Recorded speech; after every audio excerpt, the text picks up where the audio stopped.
I'm Peter Bruninger. I'm here at the Capital Audio Fest. I'm here with Robert Lighton. Robert Lighton Audio. Robert, how are you? Good. How you doing today, Peter? Very good. So you're new to the audio scene here. And, yeah, I'm an old audiophile. I've been doing it for at least 10 years, and I was doing it in college. Cool. And collecting vinyl, making tapes, and Bozak speakers, JBL amp, and Thornton's TD 125. And you know, I kind of lost it for a few years when I moved to New York, and then I picked it up again, and I immediately got into audio note. And I started collecting vinyl again, and it puts a smile on my face. Well, you're starting at the top because audio note, some people say that's your last system. Yeah, well, hopefully. I mean, I like the tube sound. Yeah, I'm a tube head, and the dynamics of what Peter does are really interest me, and it kept me going all the way up the line. I've had almost all of his gear. Tried it all out. That's great, and I understand that you made these loudspeakers. Yes, so I was inspired by going to shows and listening to loudspeakers, and mostly by solid wood speakers. I don't care how big they are, I care about the sound. I think of sound as divided into three parts. There's scale, how big is it?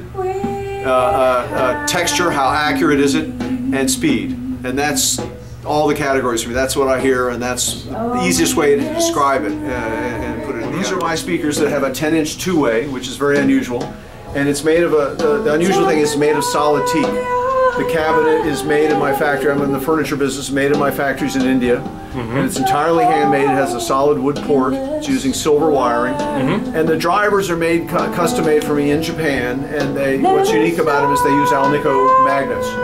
And Alnico magnets is an old school thing done in the 40s. After they had field coils, they started using Alnicos, and they give a much denser sound. But they're not used today because they are very expensive. They use cobalt, and people really don't know how to work with them. So, because they don't measure the same, but they have a much denser sound.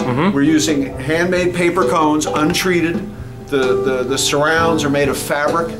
And the way this makes the bass, it does not have a big excursion like a foam surround, but it has a large cabinet with a large port turned out of solid wood. And the large volume is what gives you your bass, this enormous bass that we get out of it. Almost like a single driver sound. And it's very coherent, and it's very organic at the same time. And that's because it's like, the wood is like an instrument, the solid wood. And then these are all hand finished.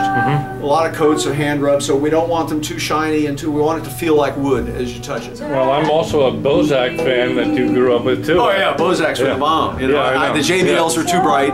I agree, You know. Yeah, I started the Bozak group on Yahoo, and it's the largest Bozak group in the world. I still have a pair of French cabinets that were, looked like they came from some Park Avenue apartment, and you open them up and they're black lacquer, and you open up their Bozak speakers. Yeah, I understand. They're amazing. Well, show us the rest of the system here, okay? Okay, so we're using a vintage turntable. This is a Thornton's TD 124 from the period, but it's been remade.